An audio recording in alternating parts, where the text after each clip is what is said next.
So I would like to welcome our first set of discussants to the stage.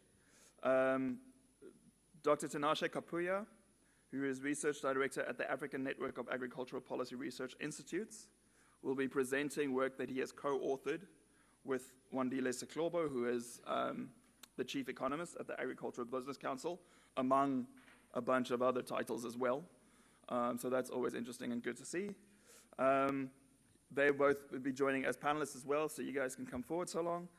Professor Johann Kirsten, who is Director at the BER, and obviously a very well-known agricultural economist, and DG Mooketsa Ramasodi from the Department of Agriculture, Land Reform, and Rural Development, also known as the department with the longest name. So I would like to welcome you all on stage and hand over to Tinashe to take us forward. Thank you so much.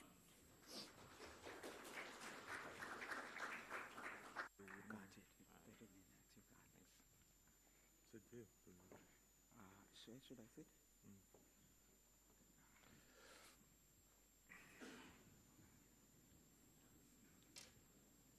Okay. Is there a pointer? Just so that I can move this, that I can guide the slides, and otherwise I can actually ask you guys to direct the slides for me.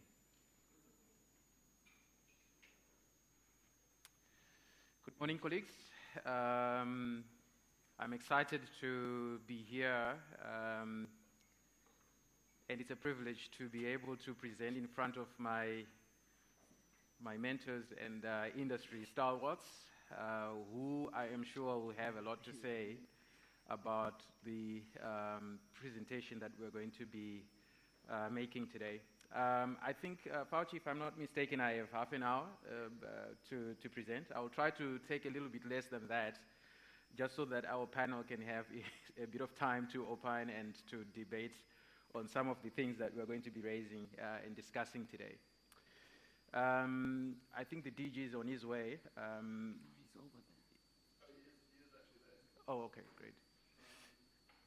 I think he can supplement it. Yeah. Okay, fantastic. And the DG had an opportunity to also read the paper and the presentation, so he will be well informed of the contents of what we're about to present today. Okay, colleagues, I will start by just giving you a brief background of what we were talking about in our paper and in this presentation. I'll try to summarize it quickly. What we have today is a reflection, a quick reflection on the trajectory of South Africa's agricultural growth model. We ask a very fundamental question of whether the model that South Africa has followed post-independence has been able to adequately deliver on the broader development challenges that we are currently facing. So one of the things that we will try to demonstrate is what you've seen in terms of what we see in terms of growth. The sector has achieved remarkable productivity gains and export growth, but there are emerging structural constraints, particularly around employment, inequality, and infrastructure. So the presentation will try to look at how the sector has evolved and what we believe the next phase of that growth path might look like. So we'll try to persuade you to see things our way on the basis of evidence. Now I want to know how to, yes, there you go. So we have four main objectives, colleagues. The first one is to define what the nature of South Africa's current growth model is for agriculture. So I'll try to delve and peel back the layers of that trajectory and define what that model looks like. Secondly, we'll try to reveal some of those structural limitations of that model, particularly in relation to inclusion and employment. And the third part of my soliloquy will be to reflect on the structural constraints shaping the sector today, which include, I think, to a large degree, infrastructure and institutional weaknesses. And finally, I'll try to just outline the broad contours of a more integrated agricultural growth model that we believe can appropriately align productivity growth, transformation, and rural development. Okay, so what we have there are basically two graphs that are very fundamental to how South Africa's growth path has evolved over the last 30 years. So over the last 30 years, what we are looking at here is a growing agricultural sector, which has more than doubled in 30 years in real terms. Growth has occurred over several sub-sectors. So underpinning that growth, we see horticulture, we see livestock, we see field crops, all of which have grown tremendously. But I want to draw some attention to the horticultural sector. This is a sector that includes fruits, wines, and other high-value crops. That sector, in terms of its drive, has done something profound to our industry.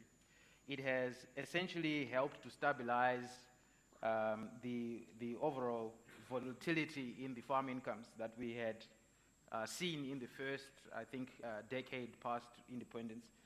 And what we now see is much less volatility going forward in terms of those the income growth. So the key takeaway there is that the sector has achieved very strong growth, sustained productivity, especially in the export-oriented horticultural sectors. Okay, so there are two structural features that are underpinning growth. First, we talk of technology adoption. We have seen a lot of improved genetics, mechanization, irrigation systems, farm management technologies. Those were things that started getting impetus post-2000. Then secondly, we see export orientation. South Africa became quite globally competitive in its commercial farming sector, particularly after deregulation in 1996. And after that, what we have seen is a particular takeoff in our horticulture and livestock industries. So as a result, what we have seen is a consistent trade surplus in our farming sector, as exports have grown steadily over multiple markets. I think for citrus, in particular, we've seen them trying to diversify aggressively from traditional markets like Europe, opening up markets in East Asia, in the US under the Africa Growth Opportunity Act, popularly known as AGOA, that as just illustrative examples. So that trade surplus has been growing in real terms, and the markets have diversified, and as a result, we have seen the sector really expanding beyond the borders to capitalize on the opening global space. However, despite the resilience of the sector, we have seen a lot of systemic constraints. I think for the most part, for those who follow news, we have seen logistics bottlenecks at our ports. We have electricity supply challenges, deteriorating infrastructure for transport in particular. And more recently, I think we have seen the outbreaks of FMD and biosecurity systems being a challenge over the past few years, and now becoming almost declared a national emergency. These constraints are beginning to, I think, erode competitiveness, even for those very resilient sectors in the commercial space. Okay. So there is a problem with our growth model, colleagues. Despite the growth success that we've witnessed over the past 30 years, there are important tensions that we are continuing to see. The first one is that the productivity gains that we've seen over the past 30 years have not been matched by employment growth. Employment in commercial agriculture has relatively been flat to negative over the past 3 decades, even as output continued to expand. So what does this mean? That means our sector has become quite capital intensive in terms of its production systems, investments in machinery, in implements, in equipment, which is one of the, I think, strongest growing farm asset classes, has meant that there is aggressive labor-saving technologies or mechanization, which,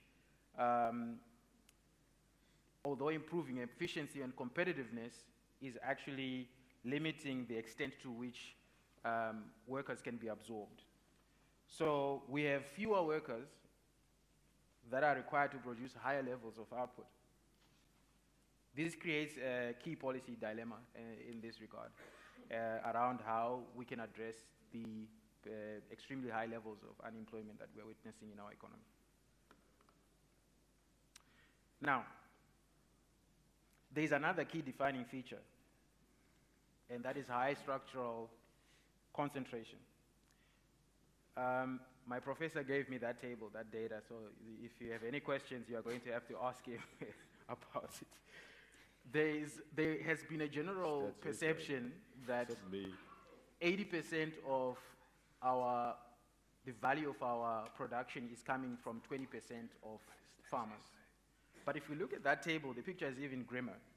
6.5% of commercial farms generate 2/3 of farm income. That's what that table actually is telling us. So we see a commercial farming sector that is highly concentrated amongst a relatively small group of large producers. And at the same time, if you look at that other graph that is showing the yield differences between your non-commercial and your commercial maize yields, there is this gap that continues to grow. So that productivity gap is very significant because it tells us a story. It tells us that there are some structural barriers. And these have been revealed, I think, in the Agriculture and Agro-Processing Master Plan. I won't delve too much into them, but I can just summarize them here. There is a class of emergent farmers, smallholder farmers, that are relatively marginalized, that lack access to extension. They don't have access to some of the cutting-edge technologies that are being used in the commercial sector. There is weak access to finance and markets. They cannot access credit as easily as other big commercial producers, and they are also poorly integrated into value chains. So we have a growth model that, if we continue, will reinforce this dualism and the inequality thereof. Okay. So this brings us to a broader question. In most countries that we term emerging markets, comparable to South Africa in terms of levels of development or growth trajectories, we continue to see that agriculture's share of GDP continues to decline over time. So we are looking at a longer-term trend of more than 30 years across the different countries. So we have Chile, Vietnam there, and South Africa. I would have included Brazil there. The graph looks a little bit iffy, but those ones are the ones that I think are more striking in terms of the trajectories. So we see this pattern across different emerging markets, where agriculture initially drives growth, but eventually, as you reach those levels of efficiency, competitiveness, and as you achieve those productivity gains, you release the farm labor into other sectors, productive sectors of the economy. I just didn't have the opportunity to do so because I wanted to stay on message, but if you look at other sectors, the service sector, the trend is the opposite. The services sector is growing, while the agricultural sector's relative share is declining. I mean, I think the most important part, which Wandile was trying to also remind me, is that declining share is actually part of a growing economy. If you look at the numbers, we are still growing. It's just that the share relative to other sectors of the economy is declining. And that's part of the whole thesis around structural transformation. You have this labor from agriculture that is being released into other sectors of the economy, which is supposed to be the case. However, agriculture has not fully absorbed, that labor has not been fully absorbed elsewhere in the economy. So we now have high unemployment in our rural areas and also in the peri-urban areas. So this is going to have implications, and it raises a fundamental question. Has South Africa reached the bottom of the structural transformation curve? Are we right at the end of the road now? How are we going to address the employment and rural development challenge, given that we now have a sector that will not necessarily create the quantum leap in jobs that we envisaged, or that our policymakers seem to lead us to think? So we want to challenge a different kind of thinking around how South Africa can evolve beyond this point. So, having gone through my rant, my soliloquy over the past few minutes, I think I want to just make some quick summaries. So, what have we observed? First, South Africa's growth model has been delivering on productivity. It has delivered on export performance. The second point to note is that growth is very uneven. There is limited employment expansion, and there is persistent structural dualism. The third point is we have some infrastructure and governance issues, and I won't opine on much on them. I'll leave the panel to maybe discuss a little bit on that. But these are becoming a binding constraint to further growth. So there's a good chance that we might not see the growth that we have seen in the past 3 decades if we continue on this journey, because of these binding constraints that will place a cap and a limit on future growth. The fourth point is technology diffusion and improved access to innovation, as through this illustration that I made of the productivity gap. So we need to reflect quite a bit on how do we ensure that our smallholder farmers can get access to the technologies that they need in order to close that productivity gap. And I think the final point to make then is, given where we have come from, and as we look ahead, it's now necessary perhaps to start thinking about a new growth model that can align productivity, that can make sure that we are resilient, and we achieve structural transformation going forward. Okay, so what does that growth model look like? There is a thinking around how productivity can be shared between commercial and smallholder sectors. So we want to make sure that we have a growth model that can merge or combine productivity with inclusion, that can combine innovation with technology diffusion, which is extension, where the investments in infrastructure can achieve resilience, and where transformation can be looked at in combination with competitiveness. Then we will have a strong and competent state that can essentially guide that growth model going forward. Okay? So, with that framework, where are we going to get those new jobs? Can we still rely on agriculture to give us the employment plus growth that we're looking for? And we believe agriculture still has a place and still has potential to provide more jobs and more growth. And there's been a lot of discussion in the previous few years around opening up an additional 2.5 million hectares of underutilized land, bringing that into production to significantly expand our output and generate more jobs. Of course, because all these farmers that are utilizing this land have to be competitive, which means they have to also adopt the latest technologies, and they also have to be efficient. The amount of jobs that can be created just by bringing land into production might not necessarily reach the comparable numbers that we would hope. So how do we then squeeze out an additional quantum leap in jobs? We can only do that if we look at land reform not as a parallel process, but as an integrated mechanism or a platform for value chain integration. So all the small farmers that are coming in have to be linked into a value chain, ideally an export-driven value chain that can capitalize on scale and efficiencies. The third, and I think far less talked about, issue that we need to start thinking is how do we mainstream social enterprises in order to mitigate the market failures that we have witnessed in the job space?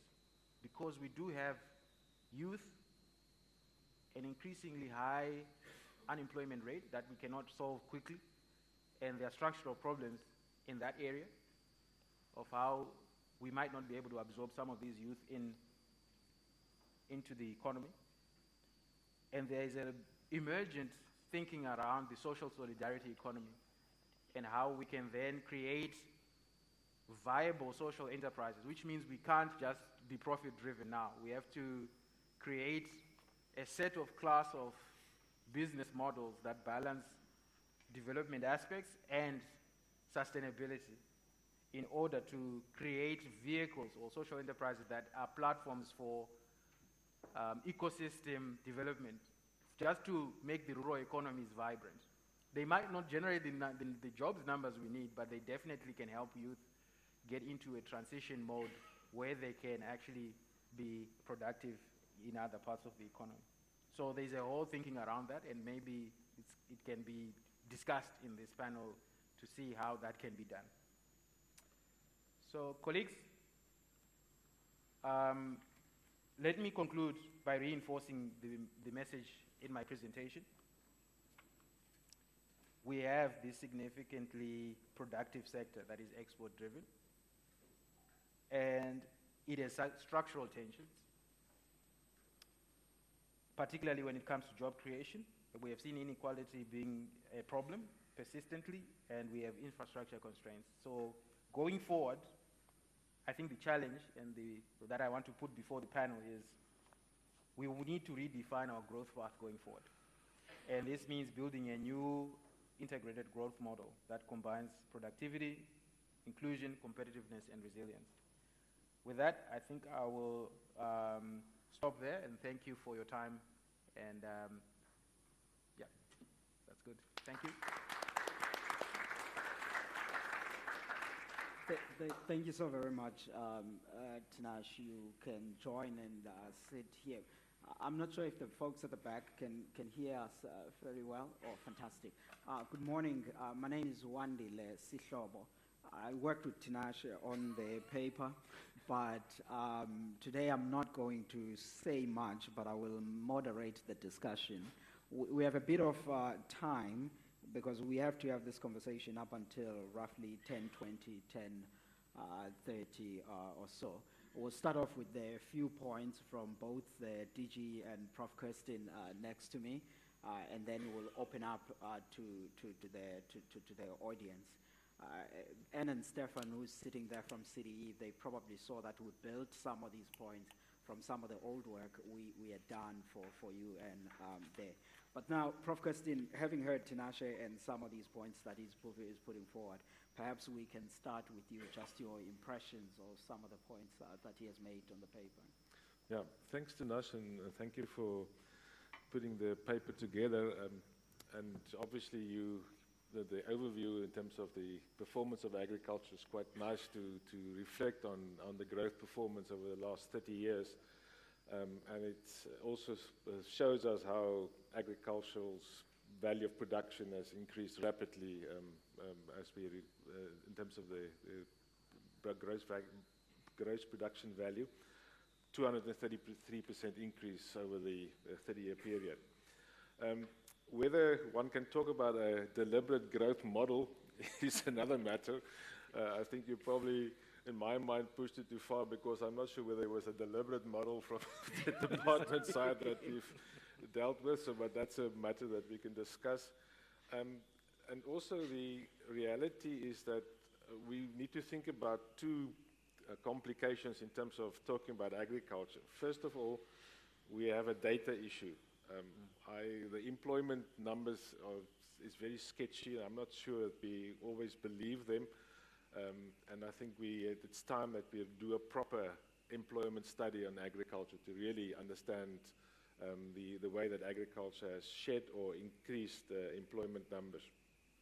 Also, the GDP calculations is currently under consideration because it is a major issue, and we work on the data that we have, and with the data that we have seen this increased growth in the sector over time. And then also the other issue that we need to confuse our discussion continuously is terminology, and I'm glad you put the table up. It's not my table, it's Stats SA's table from the Census of Agriculture. And it shows that there are 40,000 registered VAT-paying farmers. Whether they pay VAT is another matter, but they are registered at SARS, and they're used in the Stats SA agricultural census as the business register. But then when you look at that table, virtually all the commercial farmers are small-scale. Yeah. So then we get into this debate about we must assist small-scale farmers, but who are you talking about, really? And that becomes a big complication for policy making at the departmental level. But very interesting, me and Wandile recently unpacked the population census and the agricultural question in the recent population census, which states that if you look at the question, do you sell agricultural commodity for income, which per definition in my mind is a commercial farmer, it's 296,000 of all households in South Africa sell an agricultural commodity, whether it's 5 bags of maize or 4 sheep, they've made some revenue from agriculture. But if you ask the question, is agricultural revenue your only source of income? It's 107,000 families. And then of that 107,000, 40,000 are registered for VAT. And now with the new threshold, it will probably be fewer VAT-registered farmers. But so that basic tells us that there are 250,000 farmers outside the VAT dimension, which is therefore farmers that make income, and their income is not recorded itself. But again, going back to your table, it is obviously showing that there's a big or small group that contributes the most to the sector. Okay, so now having that said, the issue is really about your dimension about inclusion. What is the mechanism for inclusion? How do we get ourselves rid of Wandile's 2 agricultures? What is the mechanism? Is it an institutional change? Is it a structural change? Is it incentives? What is it really that we do here?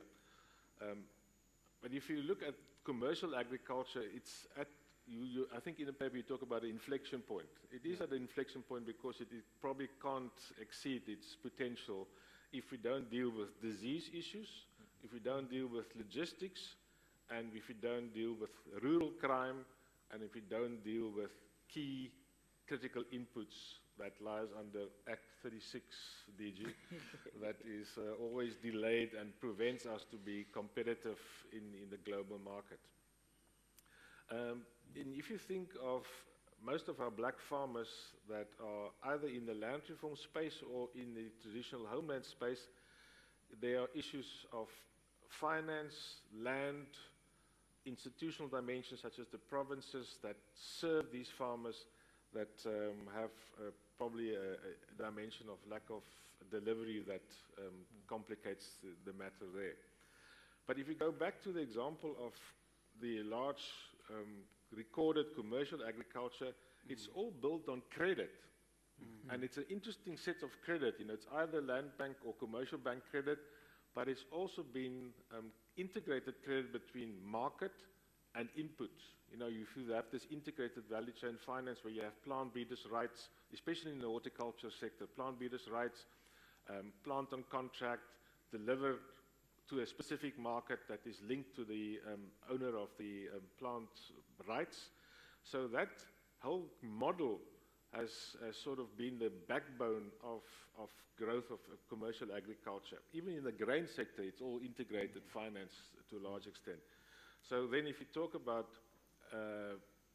the other sector, the sort of neglected sector, it is basically the lack of access to credit due to the fact that there's no assets in this space to be financed and to be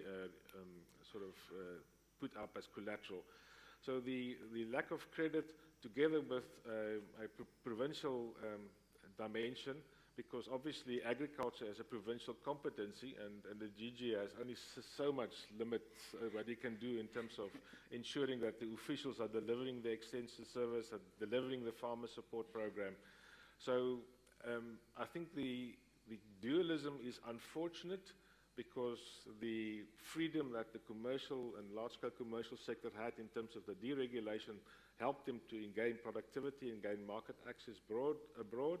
But the fact that we have not dealt with the institutional and land reform dimensions substantively is therefore contributing to our dualistic situation. So that's sort of my explanation to add to Tinashe's paper. Yeah. No, thanks, Prof, for those points. DG, don't respond to the professor first. Just your broad impressions on the paper, but he has raised a couple of points that I think we will come back to revisit. We have a bit of time, but your initial impressions on when you read the paper and you listened to the presentation. No, thank you very much. And my apologies to all of you. We always have got an FMD biosecurity meeting from 7:30 in the morning.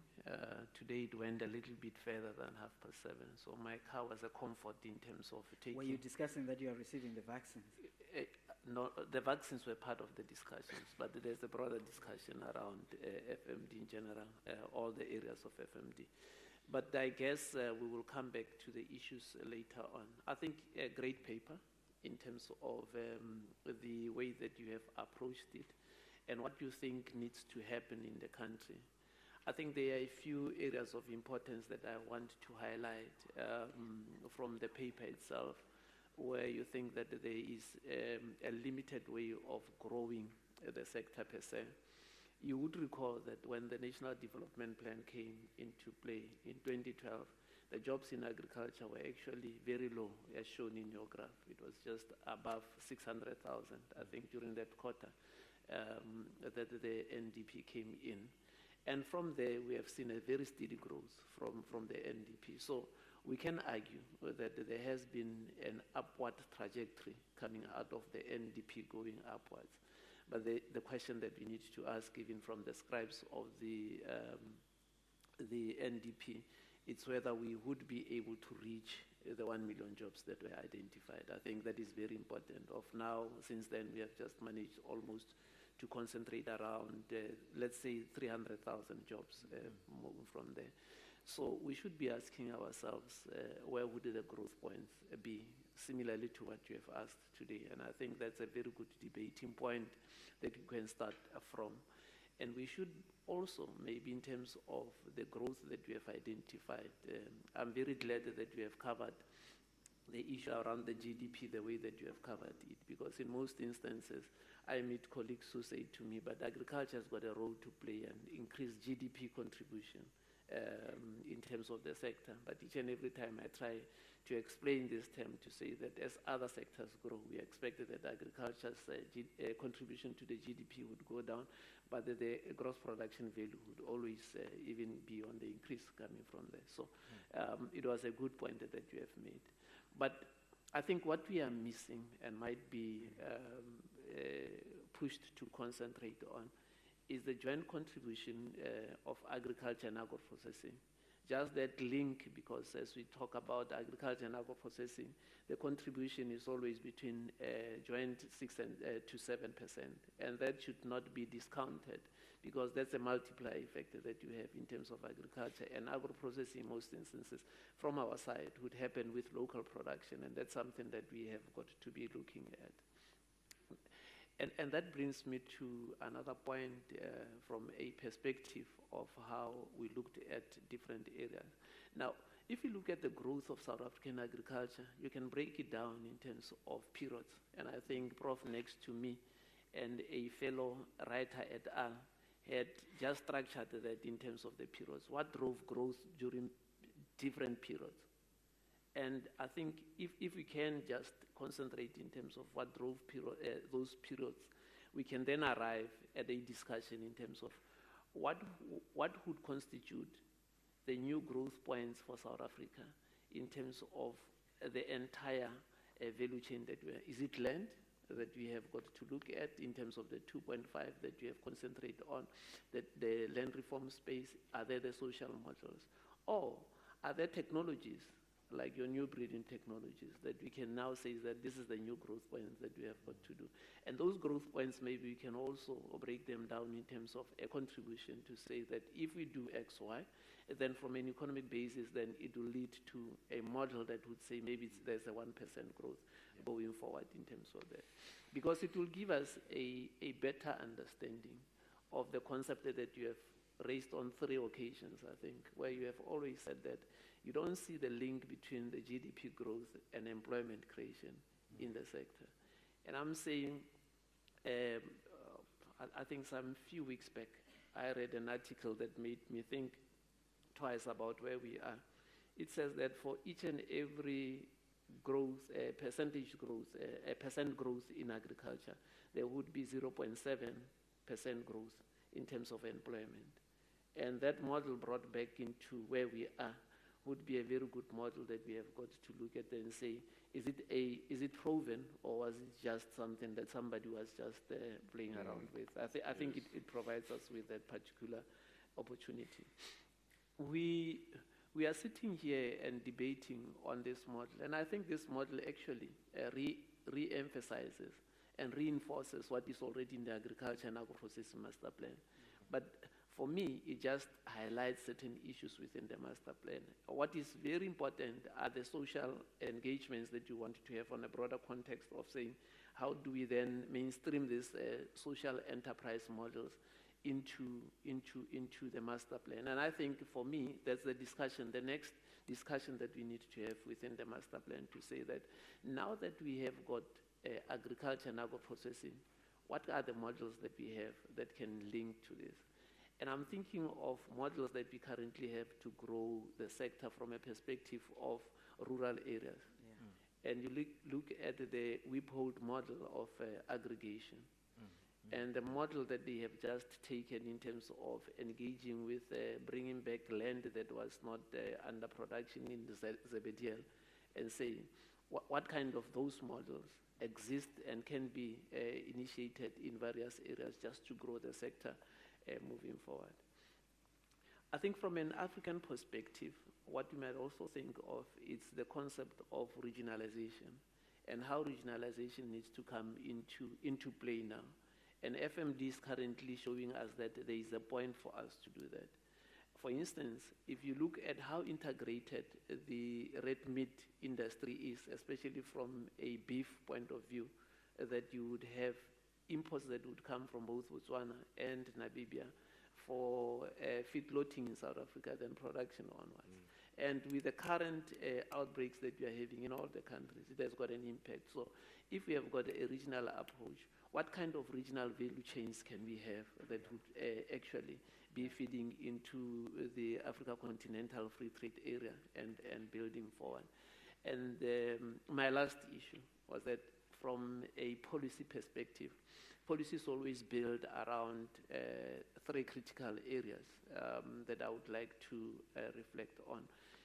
It's what's happening at an international level, whether it's within an FAO perspective, whether it's what will happen in terms of the ministerial engagements that will happen in Yaoundé end of this month in terms of negotiations, whether it would be with standard setting bodies, the different standard setting bodies, IPPC, OHOA, and Codex, that's where we need to concentrate on, because they have got an impact in terms of competitiveness. And Prof here can tell you what he did in terms of his other pet project that he's currently doing.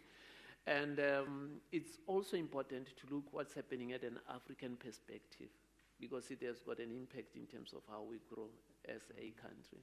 One, we need to look at the AU, we need African Union, we need to look at the South African Development Customs, SADC, and we also need to look at the areas that we have got to deal with within SADC, and whether the annexures that we have on agriculture are still relevant to ensure that there is competitiveness growing within a context. And therefore you can then start building from where we are as an African, part of the African country going forward.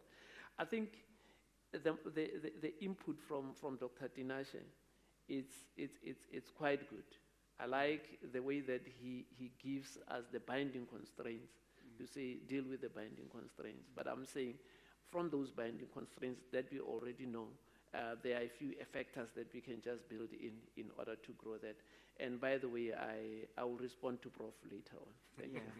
Yeah, no. Thanks, DG. Tinashe will come back to you. We still have a bit of time. Prof, we had talked with the colleagues at ERSA that we'll try at least this one paper of agriculture and not keep it technical, but more on a policy side, on things we can live with here to try to do in policy or in agribusiness aspect. But Prof, you raised an issue around the data, the jobs statistics, the agricultural growth issues, which I think may be important, perhaps maybe for us in this room, you elaborate a little bit more. Because if we are basing and we are talking about the data, we are talking about, and you are raising issues around its quality, and much of this conversation hinges on that. I would love if you can just say a little bit on those points that you raised earlier. No, I think it's, we, in terms of the labor force survey data, we obviously do a 30,000 sample every quarter, and we're not sure how much is really in agriculture. I always joke with people and say, my farm worker was never called. so it's not counted. So the question is, to what extent are we really covering the base? And to what extent do we hide employment in the agricultural sector because of immigrants and migrants working in the fields? And it's a very sensitive issue. So I think the real issue of trying to understand the agricultural labor intensity is something that we've missed over the years. We've done some good work back in the 90s, but now with the changing mechanization, the capital intensity of agriculture, what has really been the labor multiplier of agriculture? Has it remained the same? Has it dropped? Has it increased? Because you can also argue that with capital intensity in the horticultural sector, with pack houses and new fruit varieties, with new netting and irrigation systems, that you almost have increased your labor use. So it was, capital and labor became almost complementary. So, and I've been pressing the guys in the citrus industry to really do work with us to really get to a sense, because I think in the horticulture industry, our contribution is there. We might have shed labor in the crop industry, in maize with mechanization, and new equipment is brought, machines and the big tractors. You are using fewer tractor drivers, etc. So there's a loss and gain in employment, I would argue. So, but I think we don't know the real situation. At the same time, the GDP numbers is under deep scrutiny. And because of the volatility we've seen, I think, DG, you had to worry about a 44% drop one quarter, then a 20% increase in the next quarter. I think that it is problematic. So we need to sort out our data and get all the data really that we need. The problem is we used to have industry bodies that collect the data because of competition commission eyes. We don't have the collection of data anymore. So we are really playing in the dark in terms of understanding our arguments around growth. Okay. But you should, as the envoy, say much more about the paper, since you need to tell us what you would do now that you are in power. No, not today. Because the DG is wanting to be receiving instructions here. Not today, at the right time and the place. But I think, I mean, look, the points, Prof, that you have raised on the data, I think are important.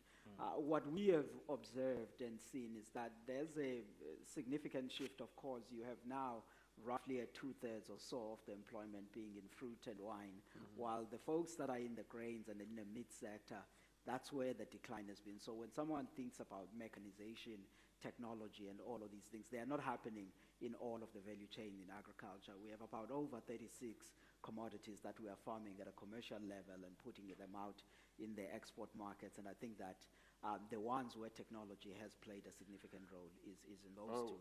I remember now what I wanted to say to clarify the point about employment is that if you think about the small family farms that you refer to, and especially in the rural communities, if you're a family with 50 cows, you know, and you only able to sell 6 of them, you're really basically suffering. You know, you're not really getting an income. And the reason why you only sell 6 calves or 6 weaners is because the productivity of those cows are limited due to the fact of either nutrition problem or a disease issue or a genetic issue. So those are 3 simple interventions. And if you do those interventions through the extension offices and through your farmer support program, you suddenly can get maybe 40 weaners that you sell. Suddenly, you've now secured a full-time employment in agriculture. So we don't calculate that full-time equivalent in what we call as a subsistence community. That full-time equivalent is already an important contribution to the labor dimension. DG, before Tinashe comes back, there are people here in the audience that have expressed in various forums doubts about the master plans, that there's too many of them. And I don't know if the agriculture one falls into that. Stefan, who's looking at me, I'm going back into him again from CDE, he heads research there, is one of those people, DG, you may have tea with him outside after this. If you could articulate a little bit more, what exactly are we saying differently in the agriculture master plan, and why in the context of today's discussion about jobs and growth, this becomes a bit more important. And some of the points that the professor was raising around the interventions that we are slacking on, either it's registering new agrochemicals, genetics, all of those areas. Tinashe will come back just after the DG on that. No, thank you very much. I think it's a very good opportunity, and I commit that I will have tea with you outside, Stefan, as volunteered. I think the agriculture and agroforestry master plan is quite different because it is an evidence-based, economic-led master plan that we have in the sector. BER was involved in terms of the engagements. BFAP was involved in terms of what we are currently having. The National Agricultural Marketing Council was involved in terms of what we are currently doing. And government in general has got a commitment. You have got a commitment of our labor, you have got commitment of business. And all of this in a co-creation of a plan. And you would not get that most of the times in terms of the plans that you have elsewhere. Now, Tinashe raises very good points to say that there are constraints that we have. One of the first areas that we have identified is that if the master plan does not deal with ambiguities that we have in the sector, from a policy point of view, we will not be able to deal with it. Let me raise one of these ambiguities. It's the issue around Act 36 of 1947 with a very long name, Fertilizers, Farm Feeds, Agricultural Remedies and Stock Remedies Act. That's how long it is, so we just revert to 1947. I could see the gasping also to say 1947. It's not to say that act that old has not had its sense in terms of renewals, integrity, reviews right through the session. And it's still, as the register of the act usually says, it's still a very good act. It shows that there was vision in terms of the writing of the act. But what becomes very important is how efficient do we become as a department in terms of executing on that particular act. Because in that act, you can be able to release technologies that would be utilized and give South Africa a competitive advantage when it comes to the areas that are involved, whether it's fertilizers, farms, feeds, stock remedies, or agricultural remedies. So that's one area that we are currently looking at. Review the act and ensure that there are efficiencies within the act. The other critical area that is here that was raised was around the port efficiencies, the roads and everything that is there, where we are now engaging as the department from an advocacy point of view to talk about the ports. I was at the engagements with PPCB where I was told that the Cape Town port, after our intervention, has almost regressed to where we are. And that's one of the things that I have got to do, to go back to the ports and say to them, but this is not what we had agreed on. We had managed to move. I mean, if we move exports that would bring 15.1 billion US dollars into the country with a port that is inefficient, what if the port is efficient? What kind of value would the farmers be getting out of that port if it becomes efficient? So that's one of the areas that we are looking at. We are looking also at areas around market access. That's the second issue that I wanted to say. And there are lessons to be learned from a South African perspective that we are currently executing. If you look at the fruit industry, they were way ahead of any other industry in South Africa in terms of market access. Way back in 1997, we already had market access working groups and engagement to say that we have seen we are going to grow. This is how we are going to target the markets. Currently, we have got a suitability plan, a market suitability plan that we are executing. And the fruit industry has gone aggressive. But if they go aggressive without ensuring that there is compliance, there's going to be an issue. And I've seen in terms of the presentation, one of the areas that we are concerned about is biosecurity. But we never also stop and look at the fruit industry and say, what are they doing right? Because they can comply with very stringent sanitary and phytosanitary conditions of other countries, meaning that there is something positive that the fruit industry can be done. So we are looking at that market access. And the current outbreak of FMD actually puts a stall in terms of the livestock sector, which is almost 50% of the sector that we are having. So we are looking at ensuring that we get rid of these biosecurity threats from a livestock point of view, hence the strategy that we are approaching from that perspective. It's part of the master plan, just the tweak in terms of the approach that we are taking. The second element was that you raised, the third element that you have raised was around the financing of the sector, which we have got new instruments that are there. The blended finance that we have as government, where we have been able to involve the private sector. And we have released quite a lot of billions in terms of where we are, just leveraging on state engagements. And that blended finance, apart from us also ensuring that there is insurance in the sector, there's also an element of us ensuring that we have got the agro-energy fund, still blended finance, that is going to mitigate against the issue around electricity issues, shortage issues that you have identified in the study. So your master plan is already dealing with these particular areas. Without going longer into the areas, there are 6 critical areas. I'll talk to the last 2. The last one would be around the localization of our food chains. Now, when we all went to the UN and talked about food systems at the summit, South Africa came up with a clear position. Africa came up with a clear position that we need to start producing what we eat. If you look at the level of the imports that we are having into the country, they are also equally going up. I think at this moment, it's 7.8, 7.9. It's pushed up by whiskey. Pushed up. By whiskey. Yes, by whiskey. I didn't say that. But if you have got to look at it at the baseline, some of the areas are pushed by lifestyle issues. I'm not going to say wheat because we eat quite a lot of bread, rice also, being part and parcel of those that are there. What is the possibility in terms of us then dealing with these two other issues, the rice and the wheat issues? Because the consumption trends in South Africa dictate that we have got to look at part and parcel of that master plan.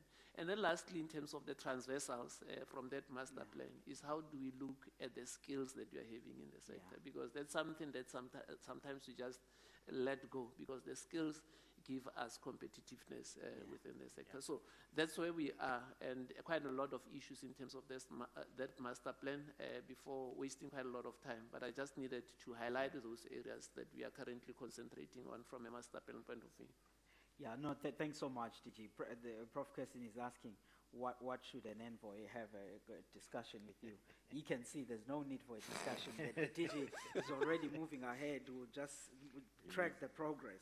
And I would say, since you're here, I mean, even some of the points that Tinashe has raised about releasing 2.5 million hectares of land, that's the discussion that is under. In fact, this afternoon with Minister Nyonso, we are meeting exactly as to how we are rolling that out pretty much soon. So that's something that will happen based on, it is one of the concluding points in the presentation, but it's a practicality. Tinashe, you've heard Prof, you've heard the DG, you probably have some of the things you want to remark on a bit. Yeah, I think one of the, maybe I can go through because I was writing some notes. First of all, broadly agree with the panelists on the responses. The issue that came out was we need to periodize the growth, right?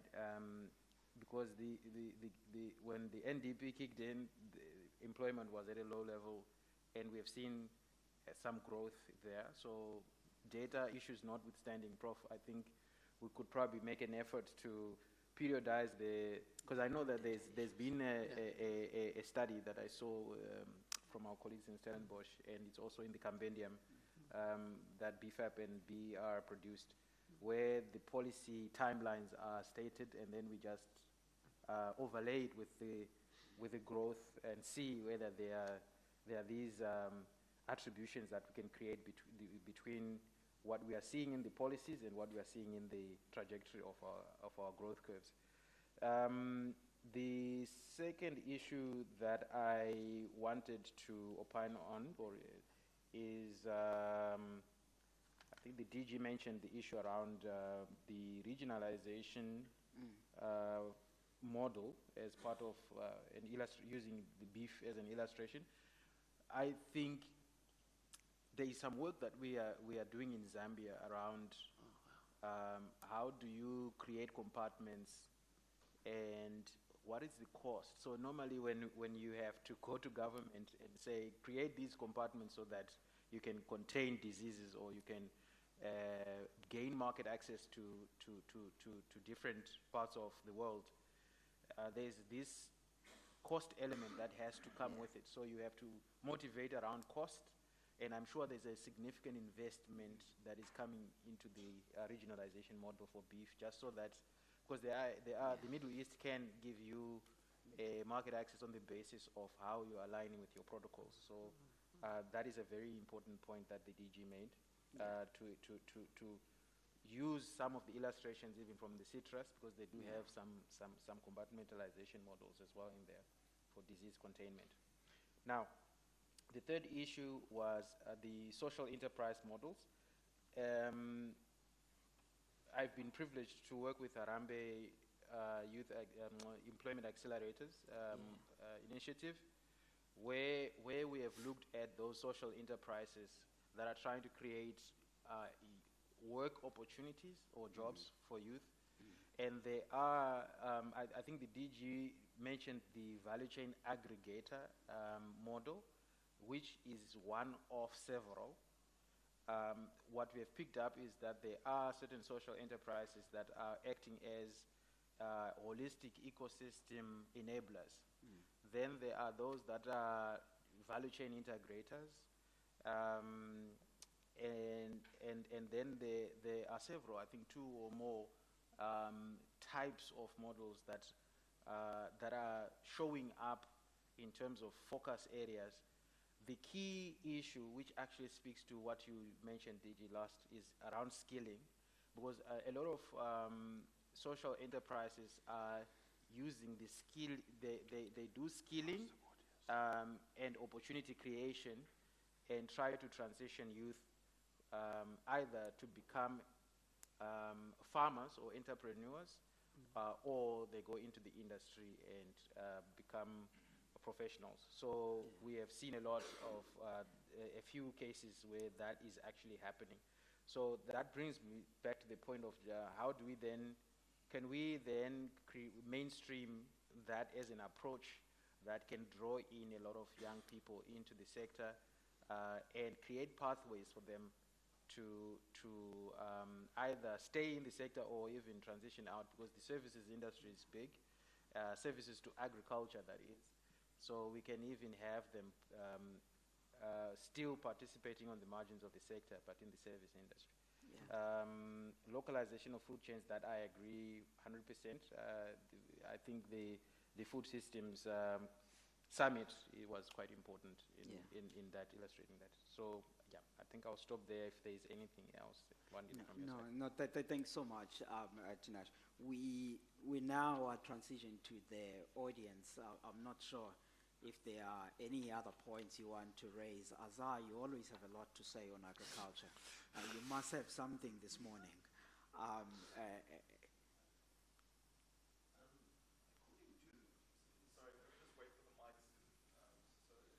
Just at the front here.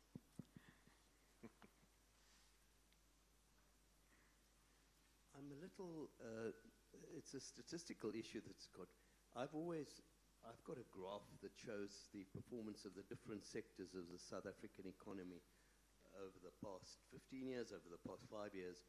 Agriculture keeps coming out on top.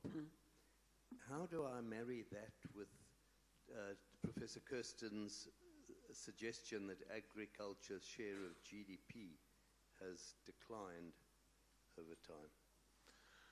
Yeah, well, it was more Wandile and the DG that said it, but I think the point is that there's still a growth in the rest of the economy, and the growth is not as fast as the rest of the economy, so therefore the share declines. But obviously, one needs to worry about the real way that the gross value and the contribution to GDP is calculated. I think that's still a major worry that we have.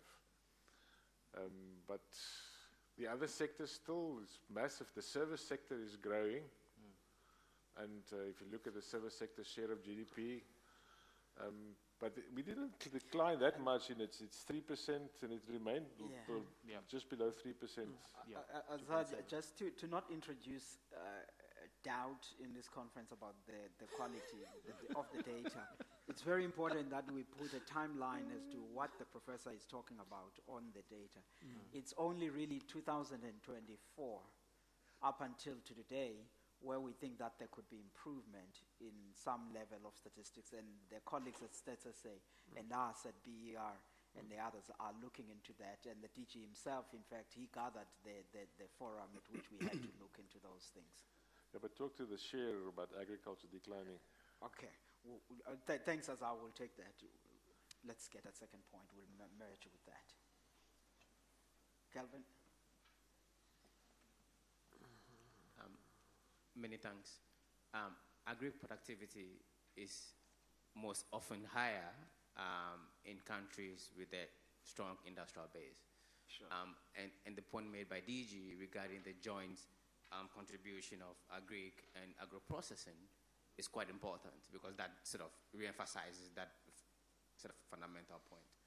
Yeah. I did not see in your new agri growth framework the emphasis on the importance of simultaneously developing the industrial base so that we can have some of these multiplier effects. Quick thoughts. Fair. Thanks, Kelvin. Oh, N.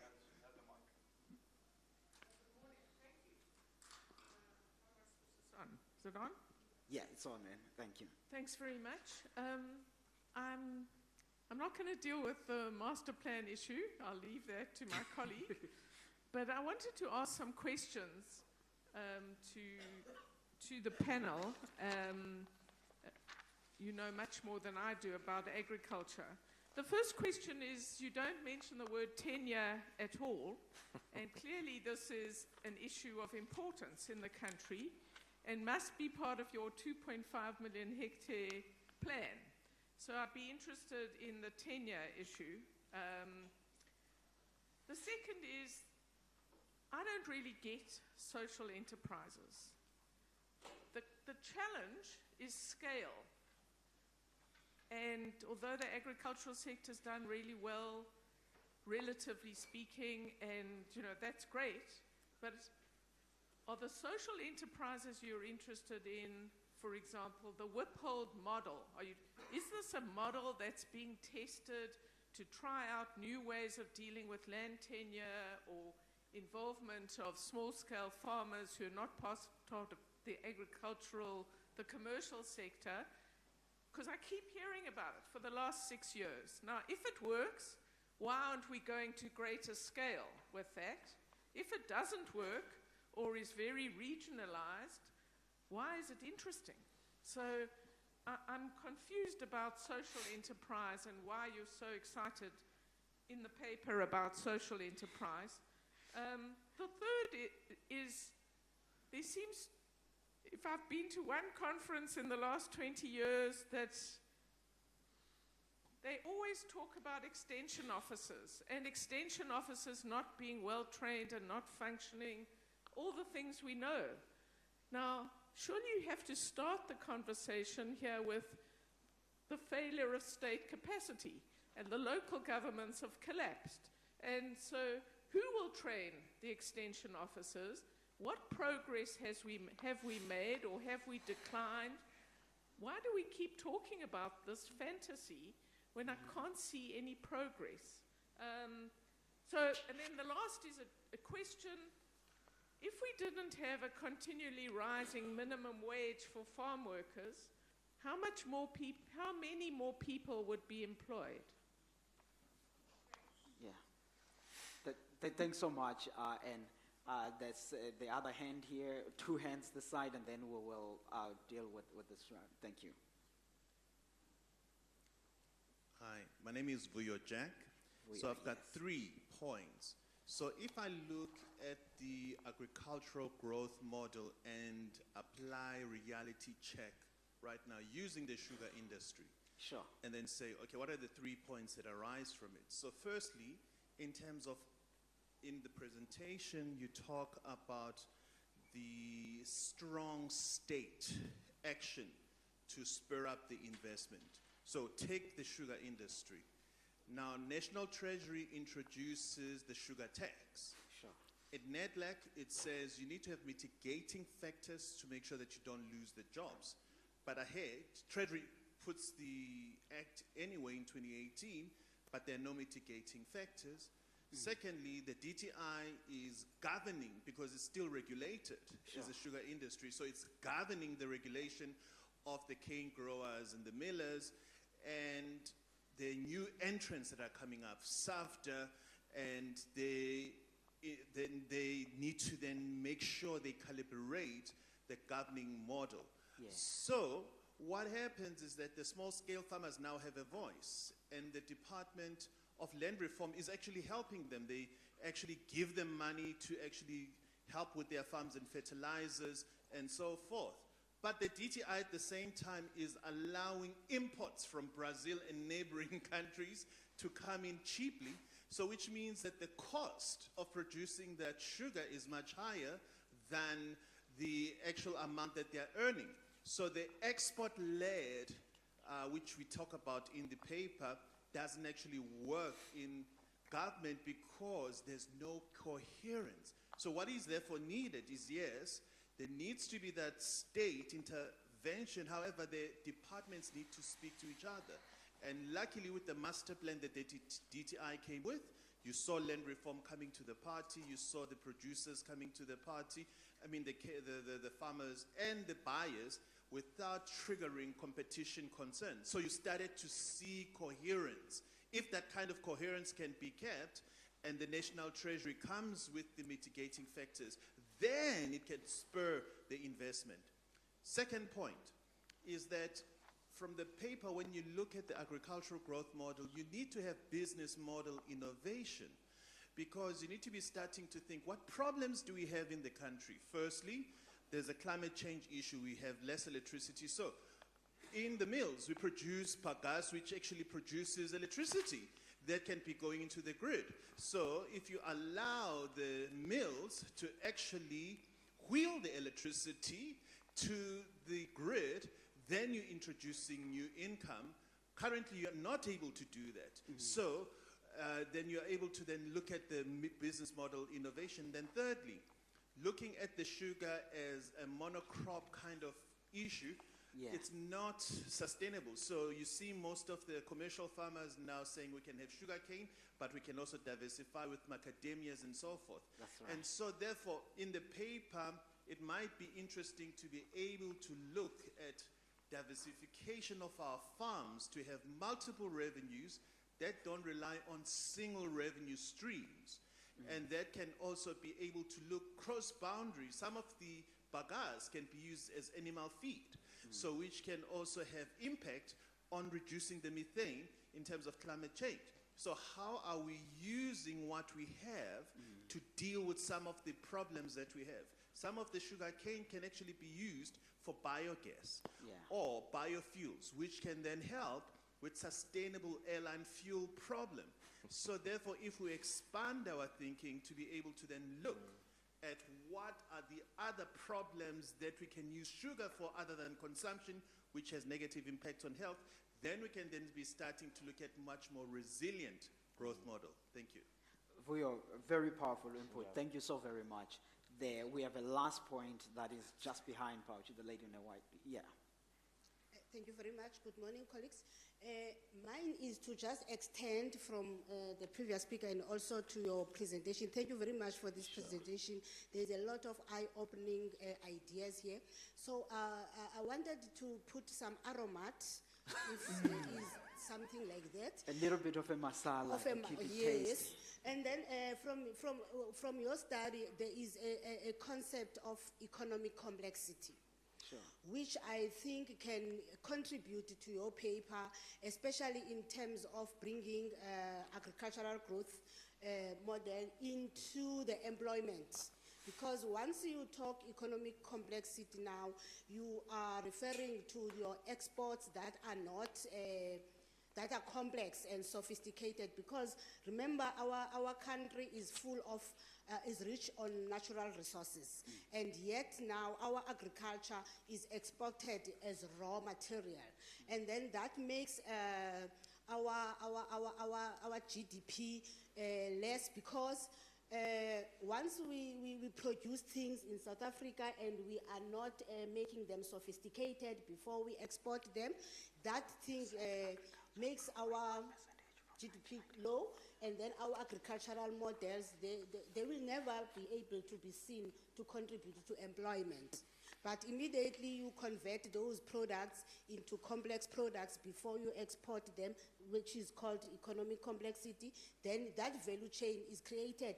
And there are different types of employment, because there is employment for the elite, and there's also employment for those that need skills, and then the business model can work now there, because there can be a lot of businesses that can be created at different levels of people that can also accommodate a lot of people.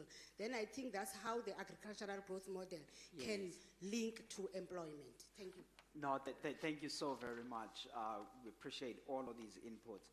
We'll do it this way. I will speak last, DG, for a change today. Tinashe, you can go.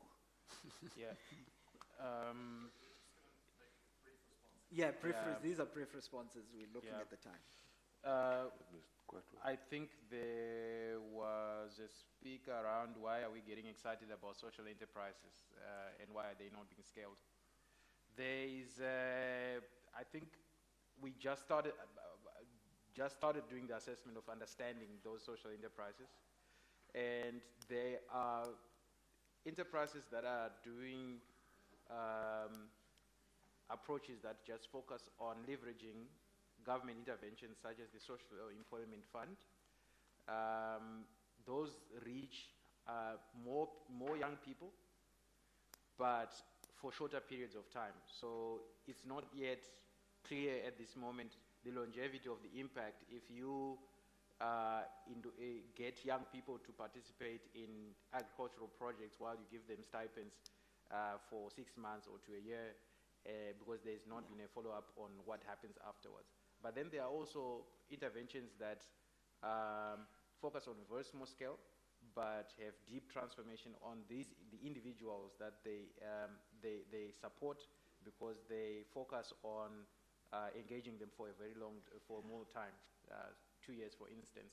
So the models are different, light touch, expansive, then there's small and deep, and they all work to achieve different objectives, but we think that there is a sweet spot on sustainability while you are able to achieve both scale and depth of transformation. I'll stop there. No, thanks so much, Tinashe. We should have stopped at 10:05. I thought 10:15.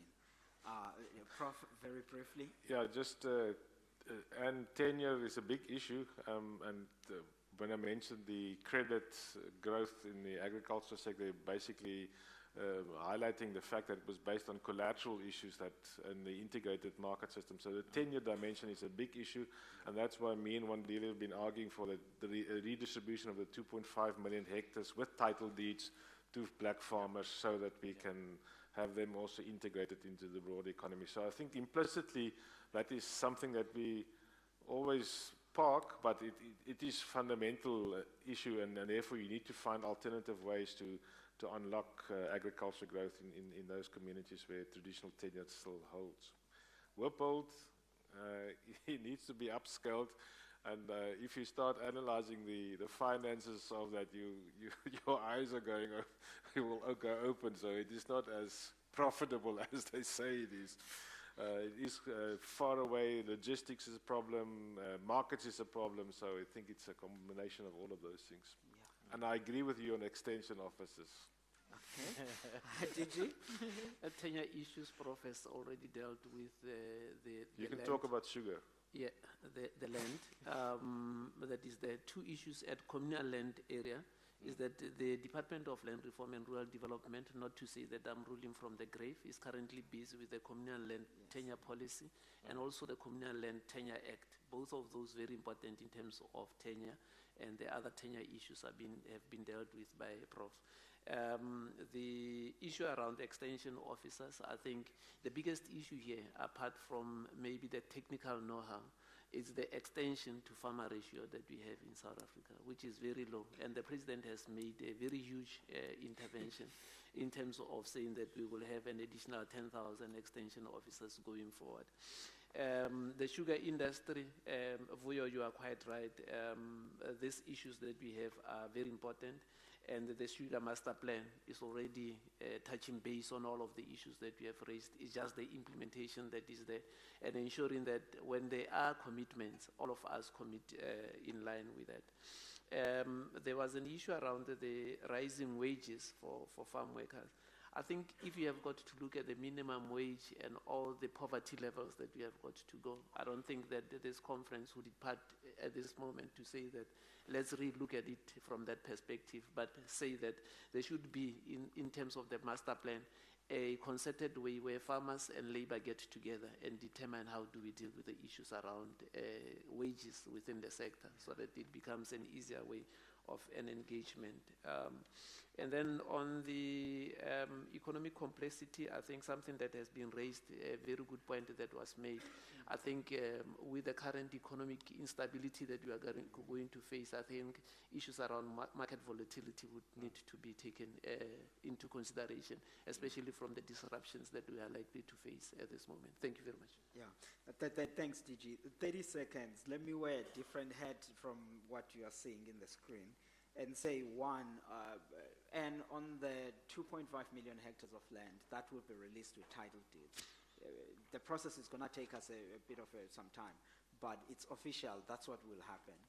Vuyo, at ITEC, we are currently looking at the sugar tariff and all of that, but we're not going to block sugar from Swaziland. But you will hear in the coming weeks about what our decision on that issue is the DG just has to find the money for the 10,000. Part of the envoy's job is to ensure that he hires the 10,000 extension officers, and we will get to that. Azar, you are right. The value of agricultural production, 1994 to today, it has increased by over 200%.